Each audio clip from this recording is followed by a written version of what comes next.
ओम शान्ति।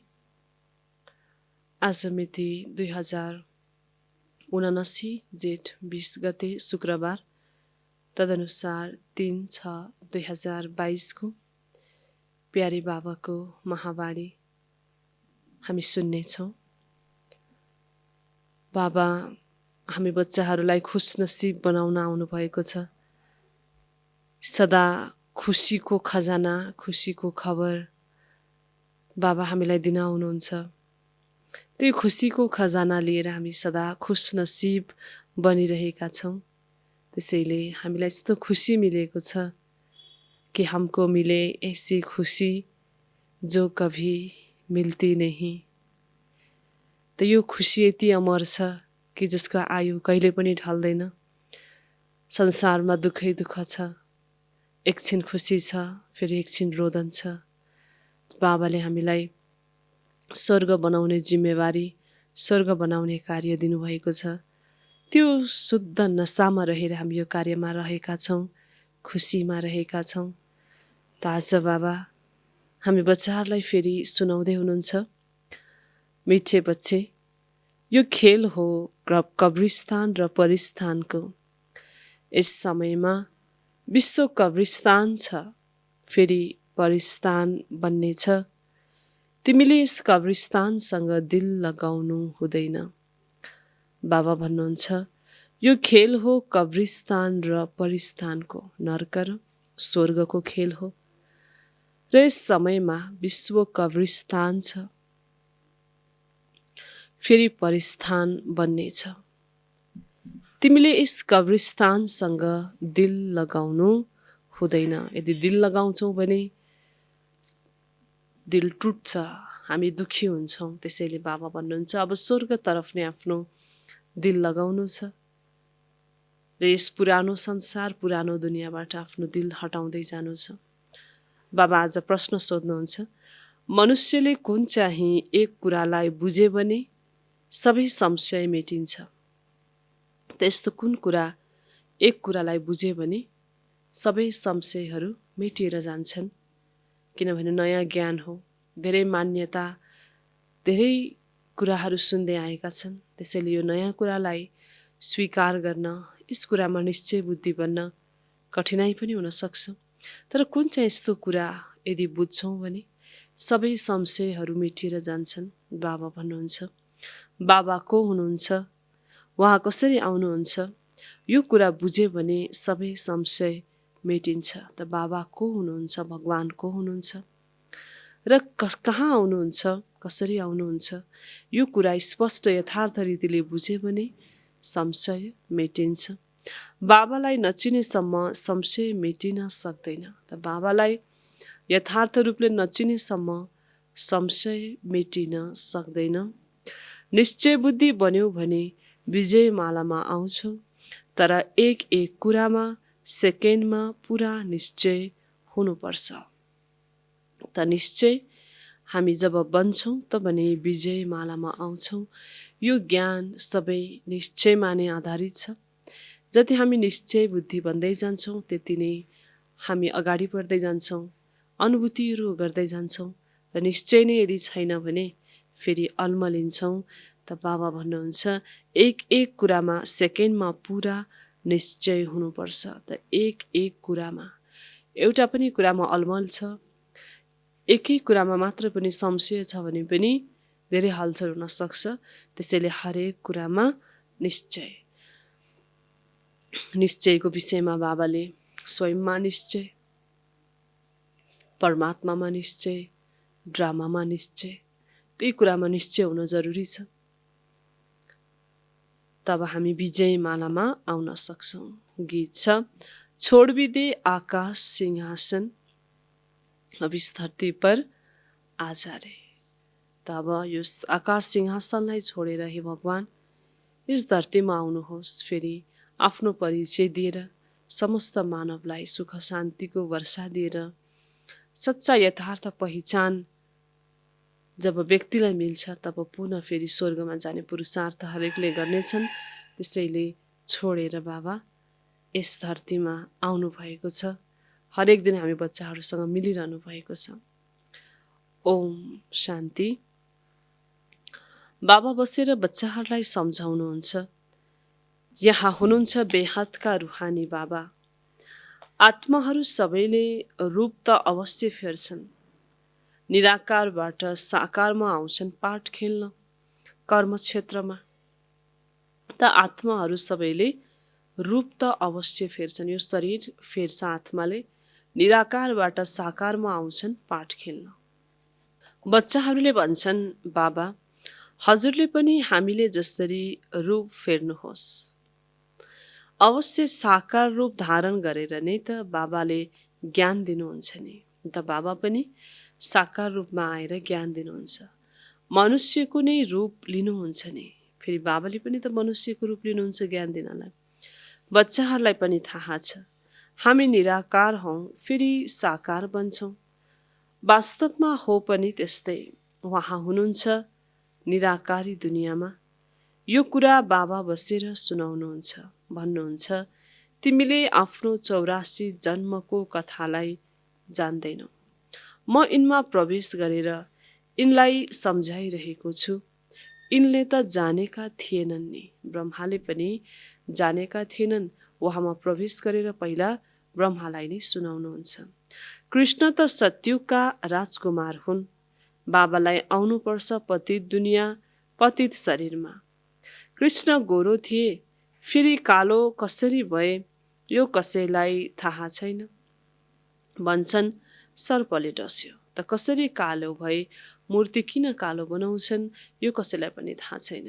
तर ती आत्मा सत्युगमा जब सम्पूर्ण थिए, फेरि सत्युगबाट त्रेतायुग द्वापर कलियुगमा आउँदासम्म आत्मा एकदम कालो हुन्छ, पतित बन्छ। तर यो कुरा थाहा नपाएर सर्पले डस्यो भनिदिन्छन्। वास्तवमा यो हो 5 विकारको कुरा। कामचितामा बस्नाले कालो बन्छन्। श्याम सुन्दर कृष्णलाई नै भनिन्छ, मेरो त शरीर नै छैन, जसकारण गोरो वा कालो बनु। शिव बाबाको शरीर छैन, त्यसैले न गोरो न कालो बन्नुहुन्छ। म त सदा पावन हुँ। म कल्प कल्प सङ्गममा आउँछु।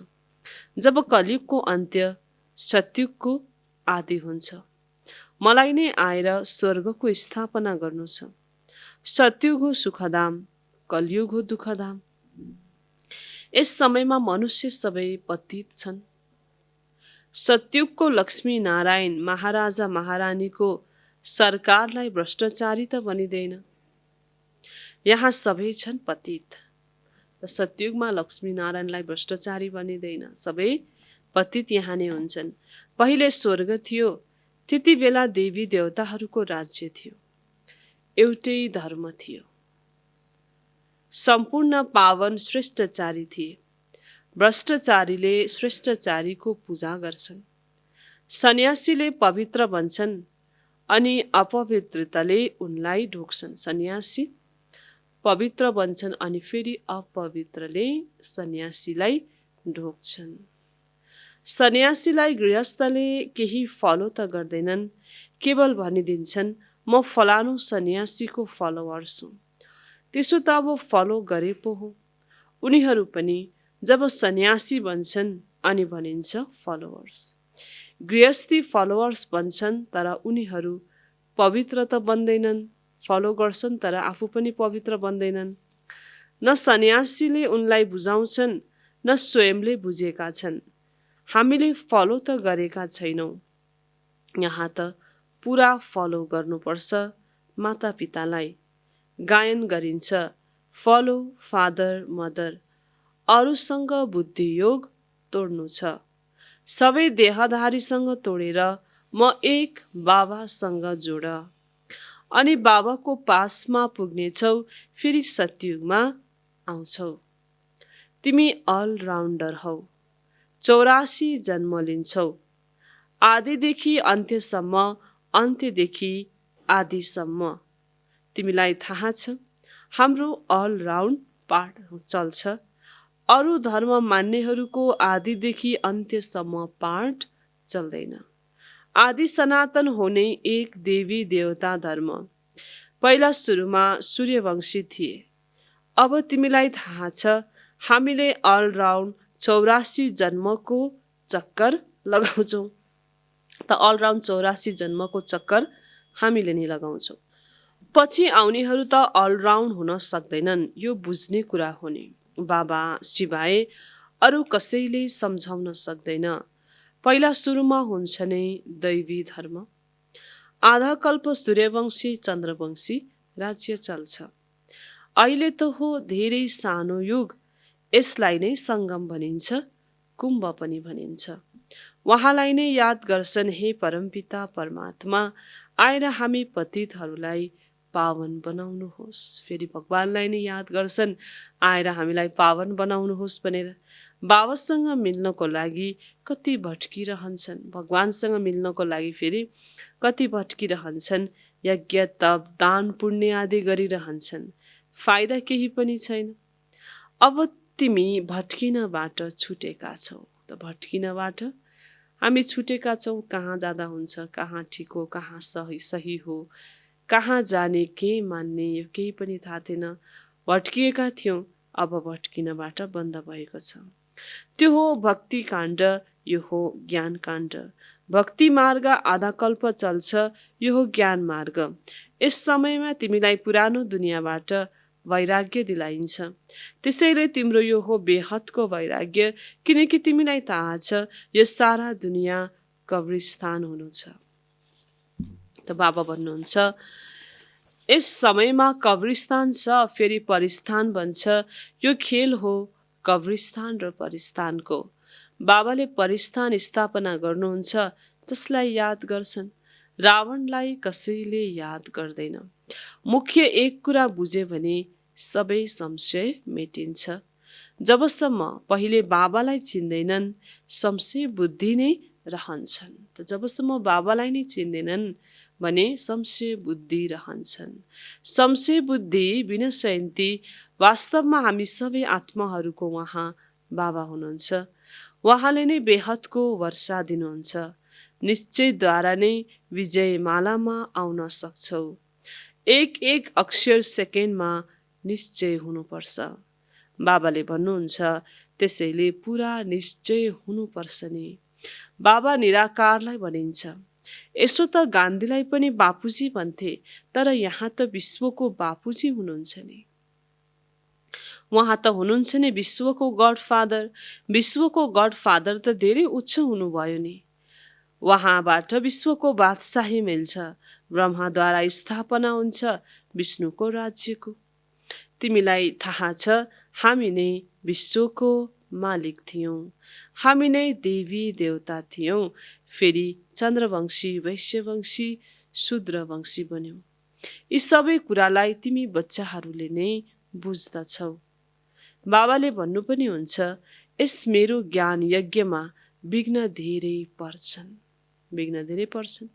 यो हो रुद्र ज्ञान यज्ञ। यसबाट विनाश ज्वाला प्रज्वलित हुन्छ। यसमा सारा पुरानो दुनियाँ खत्तम भएर एक देवता धर्मको स्थापना हुन्छ। तिमीलाई सम्झाउनेवाला बाबा हुनुहुन्छ। उहाँले सत्य बोल्नुहुन्छ। नरबाट नारायण बन्ने सत्य कथा सुनाउनुहुन्छ। यो कथा तिमीले अहिले नै सुन्छौ। यो कुनै परम्परा चल्दैन। अहिले बाबा भन्नुहुन्छ, तिमीले 84 जन्म पुरा गरेका छौ। अब फेरि नयाँ दुनियाँमा तिम्रो राज्य हुन्छ। यो हो राजयोगको ज्ञान। सहज राजयोगको ज्ञान एक परमपिता परमात्मासँग नै छ, जसलाई प्राचीन भारतको राजयोग भनिन्छ। वास्तवमा कलियुगलाई सतयुग बनाउनु भएको थियो। विनाश पनि भएको थियो। मुसलको नै कुरा छ। सतयुग त्रेतामा त कुनै लडाईँ हुँदैन, पछि सुरु हुन्छ। यी मुसलहरूको हुन्छ लास्ट लडाईँ। पहिले तरवारद्वारा लड्थे, फेरि बन्दुक आदि चलाए, फेरि तोप निकाले, अहिले बम निकालेका छन्। नत्र सारा दुनियाँको विनाश कसरी हुन्छ। फेरि त्यसको साथमा प्राकृतिक प्रकोप पनि हुन्छ। मुसलधारे वर्षाद, अनिकाल, यो हो प्राकृतिक प्रकोप। मानौ भूकम्प जान्छ, त्यसलाई भनिन्छ प्राकृतिक प्रकोप। त्यसमा कसले के गर्न सक्छ। कसैले आफ्नो जीवन बिमा गरेको भए तापनि कसले कसलाई दिन्छन्। सबै मर्छन्। कसैलाई केही पनि मिल्दैन। अब तिमीले फेरि बिमा गर्नु छ बाबासँग। बिमा भक्तिमा पनि गर्छन्, तर त्यसको आधा कल्प रिटर्न मिल्छ। त्यो यो त तिमीले डाइरेक्ट बिमा गर्छौ। कसैले सबै थोक इन्स्योर गर्यो भने उसलाई बादशाही मिल्छ। जसरी बाबाले आफ्नो बताउँछन् सबै थोक दिए, बाबाको पासमा फुल इन्स्योर गरिदिए ब्रह्मा बाबाले, त्यसैले फुल बादशाही मिल्छ। बाबाले पनि सबै कुरा इन्स्योर गरिदिनु भयो शिव बाबालाई, त्यसको रिटर्नमा बाबालाई पनि सबै मिल्छ। बाँकी त यो दुनियाँ नै खतम भएर जान्छ। यो हो मृत्युलोक। कसैको दबिरह्यो धुलोमा, कसैको राजाले खाए। जब कहीँ आगो लाग्यो वा कुनै आपद आयो भने चोरहरूले लुट्छन्। यो समय नै अन्त्यको हो। त्यसैले अब बुबाबाको याद गर्नु छ, मद्दत गर्नु छ। यस समयमा सबै पतित छन्। उनले पावन दुनियाँ स्थापना गर्न सक्दैनन्। यो त बाबाको नै काम हो। बाबालाई नै बोलाउँछन्, निराकारी दुनियाँबाट आउनुहोस्, आएर रूप धारण गर्नुहोस्। बाबा भन्नुहुन्छ, म साकारमा आएको छु, रूप धारण गरेको छु, तर सदैव यसमा रहन सक्दिन। सवारी कुनै सारा दिन कहाँ हुन्छ र? बैलको सवारी देखाउँछन्, भाग्यशाली रथ मनुष्यको देखाउँछन्। अब यो सही हो या त्यो? गौशाला देखाउँछन् नि, गौमुख पनि देखाएका छन्। बैलमा सवारी, फेरि गौमुखद्वारा ज्ञान दिन्छन्। गौमुखबाट यो ज्ञान अमृत निस्कन्छ। यसमा पनि अर्थ छ नि। गौमुखको मन्दिर पनि छ। धेरै जान्छन्, त्यसैले सम्झन्छन् गाईको मुखबाट अमृत टप्किन्छ। गएर त्यो पिउनु छ। 700 सिडी छन्। सबैभन्दा ठुलो गौमुख त यी हुन्। अमरनाथमा पनि कति मेहनत गरेर जान्छन्, त्यहाँ केही पनि छैन। सबै ठगी छ, सबै ठगी छ। देखाउँछन् शङ्करले पार्वतीलाई कथा सुनाए। अब के पार्वतीको दुर्गति भएको थियो, जसकारण उनलाई बसेर कथा सुनाइयो? मनुष्यले मन्दिर आदि बनाउन कति खर्च गर्छन्। बाबा भन्नुहुन्छ, खर्च गर्दा गर्दा तिमीले सबै पैसा गुमायौ। तिमी कति धनवान थियौ, अहिले निर्धन बनेका छौ। फेरि म आएर धनवान बनाउँछु। तिमीलाई थाहा छ, बाबासँग हामी वर्षा लिन आएका हौँ। बाबाले तिमी बच्चाहरूलाई वर्षा दिइरहनु भएको छ। भारतवर्ष हो परमपिता परमात्माको बर्थ प्लेस। त्यसैले सबैभन्दा ठुलो तीर्थ भयो नि। फेरि सबै पतितहरूलाई पावन पनि बाबाले नै बनाउनुहुन्छ। गीतामा यदि बाबाको नाम भएको भए सबै यहाँ आएर फूल चढाउँथे। बाबा सिवाय सबैलाई सद्गति कसले दिन सक्छ? भारतवर्ष नै सबैभन्दा ठुलो तीर्थ हो, तर कसैलाई थाहा छैन। नत्र जसरी बाबाको महिमा अपरम्पार छ, त्यसै गरी यस भारतको पनि महिमा हुन्थ्यो। नर्क र स्वर्ग भारत बन्छ। अपरम्पार महिमा छ नै स्वर्गको, अपरम्पार निन्दा फेरि नर्कको गर्छन्। तिमी बच्चाहरू सचखण्डको मालिक बन्छौ। यहाँ आएका छौ बाबासँग बेहदको वर्षा लिन। बाबा भन्नुहुन्छ, मनमना भव, सबै सँगबाट बुद्धियोग हटाएर म एकलाई याद गर। यादद्वारा नै पवित्र बन्छौ। ज्ञानद्वारा वर्षा लिनु छ। जीवन मुक्तिको वर्षा त सबैलाई मिल्छ, तर स्वर्गको वर्षा राजयोग सिक्नेले नै पाउनेछन्। सद्गति त सबैको हुनु छ नि, सबैलाई फर्काएर लिएर जानुहुन्छ। बाबा भन्नुहुन्छ, म कालको पनि काल हुँ, महाकालको पनि मन्दिर छ। बाबाले सम्झाउनु भएको छ, अन्त्यमा प्रत्यक्षता हुन्छ अनि मान्नेछन्। वास्तवमा यिनीहरूलाई बताउने त बेहदका बाबा नै हुनुहुन्छ। कथा सुनाउनेहरूले यदि अहिले नै गीताको भगवान कृष्ण होइनन् शिव हुनुहुन्छ भन्ने हो भने सबैले भन्छन् यसलाई पनि बिकेको भूत लागेछ। यसैले यिनीहरूको समय अहिले भएको छैन, पछाडि मान्नेछन्। अहिले नै माने भने त उनका सारा ग्राहक नै भाग्छन्। त बाबा भन्नुहुन्छ कि स्वर्ग बनाउने कार्य बाबाको नै हो, बाबा नै आएर स्वर्गको स्थापना गर्नुहुन्छ। त बाबा हामीलाई एकै शब्द भन्नुहुन्छ, मन मना भव। सबैसँग बुद्धियोग हटाएर एक बाबासँग नै हामीले बुद्धियोग जोड्नु छ। यादद्वारा नै हामी पवित्र बन्छौँ, ज्ञानद्वारा हामीलाई वर्षा मिल्छ, जीवन मुक्ति त सबैलाई मिल्छ। तर बाबा भन्नुहुन्छ स्वर्गको वर्षा राजयोग सिक्नेले नै पाउँछन्। त सद्गति त सबैको हुनु छ। त बाबा भन्नुहुन्छ अन्त्यमा प्रत्यक्षता हुन्छ अनि मान्नेछन्। त त्यसै त मान्दैनन्, सबै कुरा प्रत्यक्ष हुँदै जान्छ। तब फेरि सबैले जय जयकार गर्छन्, सबै पछि लाग्छन्, मान्छन्। अब त्यस समय पुरुषार्थ गर्ने समय पनि धेरै कम हुन्छ, त्यस समय मानेर पनि समय हुँदैन। त बाबाले आज विशेष निश्चयको पनि कुरा गर्नुभयो कि हामी बच्चाहरूले विशेष गरी निश्चय बुद्धि बनेर अहिले नै पुरुषार्थ गर्नुपर्छ।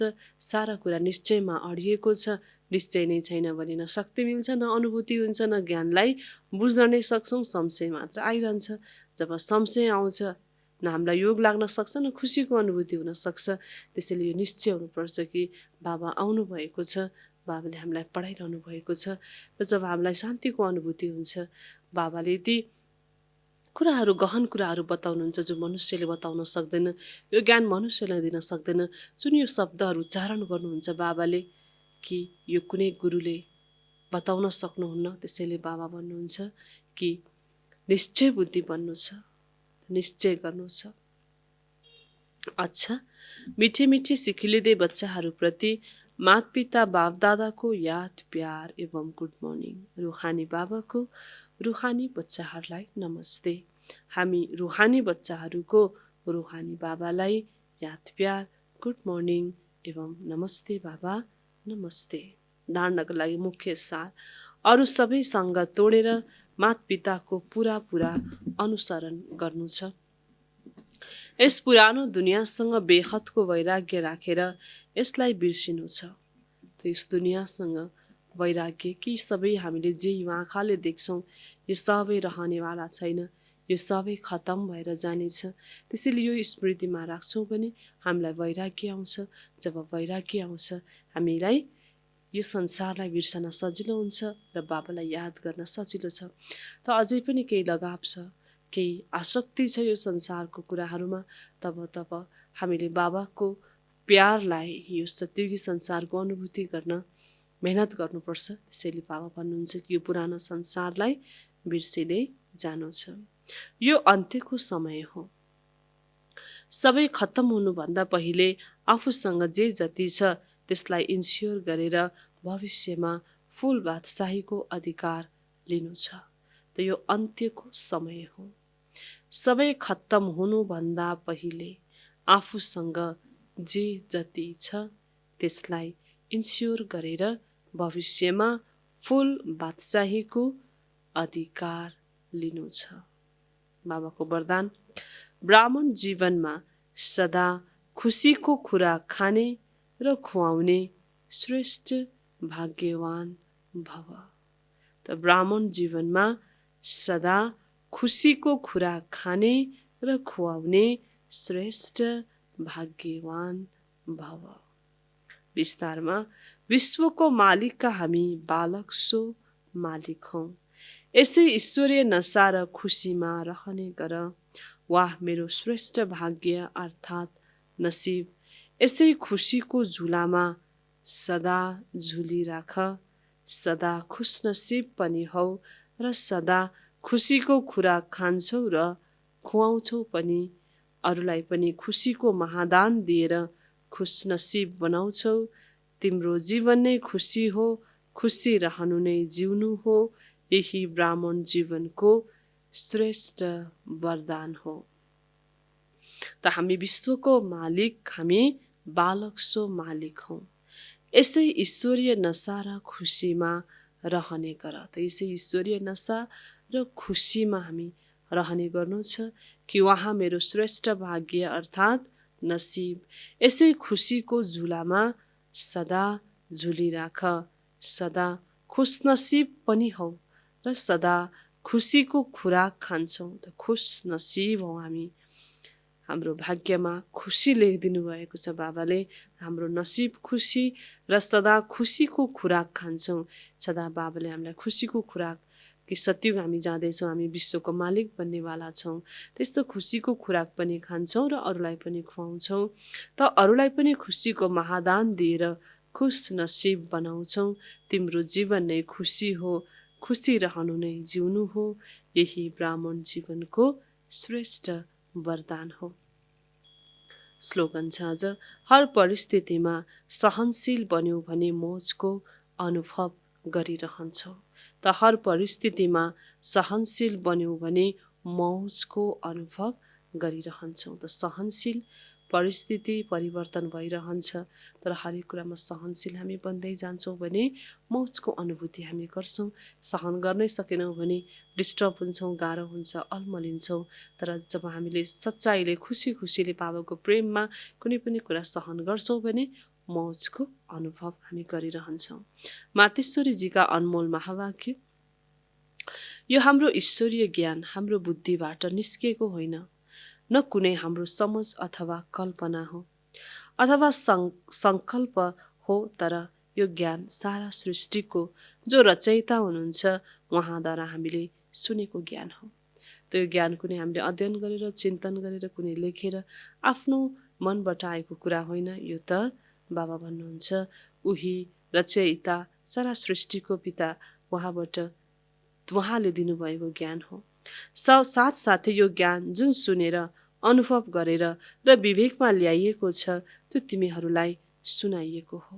तर यो ज्ञानलाई फेरि अनुभूति गरेर निश्चय बुद्धि बनेर जुन परिवर्तन भयो हाम्रो जीवनमा, त्यो परिवर्तनको आधारमा र त्यो अनुभूतिको आधारमा हामी कसैलाई यो ज्ञान सुनाउने गर्छौँ। यदि आफ्नो विवेकको कुरा हुन्थ्यो भने केवल आफूसँग मात्र रहन्थ्यो, तर यो ज्ञान त परमात्माद्वारा सुनेर विवेकले अनुभवमा धारण गर्छौँ। जुन कुरा धारण गर्छौँ त्यो अवश्य विवेक र अनुभवमा आइसकेपछि मात्र आफ्नो मानिन्छ। त ज्ञान सुन्छौँ, तर त्यो ज्ञानलाई जब आफ्नो जीवनमा धारण गर्छौँ, अनुभव गर्छौँ, तब त्यो ज्ञान आफ्नो बन्छ। यो कुरा पनि उहाँ बाबाद्वारा हामीले जानिसकेका छौँ। त्यसो भए परमात्माको रचना के हो त? परमात्मा को हुनुहुन्छ? तर यो कुनै आफ्नो सङ्कल्पको कुरा होइन। यदि हुन्थ्यो भने हाम्रो मनमा उत्पन्न हुन्थ्यो। यो हाम्रो सङ्कल्प हो। त्यसैले जुन हामीलाई स्वयं परमात्माद्वारा मुख्य धारणा योग्य पोइन्ट मिलेको छ त्यो हो मुख्य योग लगाउनु। तर योग गर्नुभन्दा पहिला ज्ञान चाहिन्छ। त योग गर्नुभन्दा पहिला ज्ञानको आवश्यक हुन्छ कि म आत्मा हुँ, म परमधामबाट आएको हुँ, म भगवानको बच्चा हुँ। सुख शान्ति आनन्द प्रेम ज्ञान पवित्रता शक्ति यो मेरो आफ्नो धर्म हो, यो मेरो गुण हो। यो ज्ञान हुनुपर्छ। त्यो ज्ञान भएपछि यसलाई हामीले योगद्वारा अनुभूति गर्न सक्छौँ। यदि ज्ञानै छैन, आँखा बन्द गरेर बस्छौँ, चुप लागेर बस्छौँ, मन बुद्धि कहाँ जान्छ? तब जब ज्ञान मनले भन्छ म आत्मा हुँ, बुद्धिले आत्माको रूपलाई देख्छ। म परमधाम निवासी हुँ, बुद्धिले परमधामलाई देख्छ, अनि योग बन्छ। त्यसैले बाबा भन्नुहुन्छ योग गर्नको लागि पहिला ज्ञान चाहिन्छ। यसो किन भनिन्छ? पहिला सोच्नु बुझ्नु र पछि योग लगाउनु। सदैव यस्तो भनिन्छ, पहिला सम्झ वा ज्ञान हुनुपर्छ, नत्र कर्म उल्टो हुन्छ। पहिला समझ हुनुपर्छ, नभए समझै छैन भने कर्म उल्टो हुन्छ। त्यसैले पहिला ज्ञान हुन आवश्यक छ। ज्ञान एक उच्च स्टेज हो। त्यसैले हाम्रो यहाँ जब कोही पहिलो पटक आउनुहुन्छ उहाँहरूलाई ज्ञान दिन्छ, 7 दिनको कोर्स दिइन्छ, ज्ञान दिइन्छ, त्यसपछि योग गराइन्छ। जसलाई जान्नको लागि बुद्धि चाहिन्छ, किनकि उच्चभन्दा उच्च भगवानले हामीलाई पढाउनुहुन्छ। यो ईश्वरीय ज्ञान एकातिर तोड्नु र अर्कोतिर जोड्नु छ। एक परमात्मासँग जोड, जुन शुद्ध सम्बन्धले हामी ज्ञानको सिडीमा माथि चढ्छौँ। किनकि यस समयमा आत्मा कर्म बन्धनको बस भएको छ। त्यो आत्मा आदिमा कर्म बन्धन रहित थियो, पछि कर्म बन्धनमा आयो र अहिले फेरि त्यस आत्मालाई कर्म बन्धनबाट छुट्नु छ। तर हाम्रो कर्मको कुनै बन्धन पनि हुनु हुँदैन र कर्म गर्नु हाम्रो हातमा रह्यो। अर्थात् कर्ममाथि कन्ट्रोल भयो भने मात्रै कर्ममा बन्धन आउँदैन। यसलाई नै जीवन मुक्ति भनिन्छ। नत्र कर्म बन्धनमा चक्रमा आउनाले सदाकालको लागि जीवन मुक्ति मिल्दैन। अहिले त आत्माहरूबाट पावर निस्किएको छ, त्यसैले आत्माको कन्ट्रोल बिना कर्म भइरहेको छ। त्यसैले हामी भन्छौँ, हेर्न त चाहेको थिएन, सोच्न त मन थिएन, गर्न त मन थिएन, बोल्न त मन थिएन, तर बोलिहाले, गरिहाले। यसको मतलब कन्ट्रोल छैन। र जब कन्ट्रोल छैन, बन्धन हुन पुग्छ। त मम्माले आज हामी बच्चाहरूलाई सम्झाइरहनु भएको छ कि अहिले त आत्माहरूबाट पावर निस्किएको छ, त्यसैले आत्माको कन्ट्रोल बिना कर्म भइरहेको छ। तर कर्म आत्माद्वारा हुनुपर्छ र आत्मामा बल आउनुपर्छ र कर्महरू यस स्थितिमा आउनुपर्छ जसबाट कर्मको बन्धन नरहोस्। नत्र मनुष्य दुःख सुखको लपेटोमा आउँछ, किनकि कर्मले उनीहरूलाई आकर्षण गरिरहन्छ। आत्मामा शक्ति तब आउँछ जब कर्म बन्धनमा आउँदैन। यो हो यसको परिणाम। यी कुरालाई धारण गर्नाले सहज हुन्छ। यस क्लासको उद्देश्य यही हो। बाँकी हामीलाई वेदशास्त्र पढेर डिग्री हासिल गर्नु छैन। यस ईश्वरीय ज्ञानद्वारा हामीले आफ्नो जीवन बनाउनु छ, जसले गर्दा ईश्वरसँग त्यो शक्ति लिन सकियोस्। अच्छा, ओम शान्ति। यसरी बाबाले हामी बच्चाहरूलाई यस दुःखको धामबाट निकालेर फेरि सुखको धाममा लैजानुको लागि हरेक दिन पढाइराख्नुहुन्छ, हरेक दिन सम्झाइरहनुहुन्छ। हामी सेना हौँ। सर्वशक्तिमान पिताले हामीलाई शिवशक्ति बनाएर यस युद्धको मैदानमा खडा गर्नुभएको छ र यसमा बाबा हामी बच्चाहरूलाई सहनशीलताको गुण धारण गर्न सिकाउनुहुन्छ, जसबाट हामी सदा मौजमा रहन्छौँ। यो ज्ञान नयाँ छ, फरक छ, अलग छ। त्यसैले यसमा संशय कहिलेकाहीँ आउन सक्छ। तर यदि संशय आउँछ भने यो ज्ञानको जुन आन्तरिक शक्ति छ, यसबाट जुन एउटा खुसी छ, त्यसलाई हामीले नपाउन पनि सक्छौँ। यदि संशय बुद्धि भयौँ भने प्रश्न मात्रै चलिरहन्छ। तर हामी जब निश्चय बुद्धि भन्छौँ, र कुन यस्तो एक कुराले हामी निश्चय बुद्धि भन्छौँ, जब हामीलाई थाहा छ कि बाबा को हुनुहुन्छ र उहाँले के गर्नुहुन्छ र कहिले आउनुहुन्छ, कसरी आउनुहुन्छ, यो कुरा थाहा पायौँ भने हामीलाई निश्चय बुद्धि हुन्छ। र जब निश्चय बुद्धि हुन्छ कि भगवान यस धरतीमा आउनु भएको छ, हामीलाई पढाइरहनु भएको छ, भगवान हामीलाई मिल्नु भएको छ, जब यो कुरा निश्चय भयो भने त जीवन मालामाल हुन्छ, खुशनसिब हुन्छ, खुसीले भरपुर हुन्छ। त्यही खुसीको सोमानमा आज हामी रहनेछौँ। खुसी खुसीमा सारा दिन व्यतीत गर्नेछौँ। हिजोका जति पनि निराशाका दिनहरू थिए, दुःखको दिन थियो, त्यो अब समाप्त। आज खुसी नै खुसी। अच्छा, ओम शान्ति।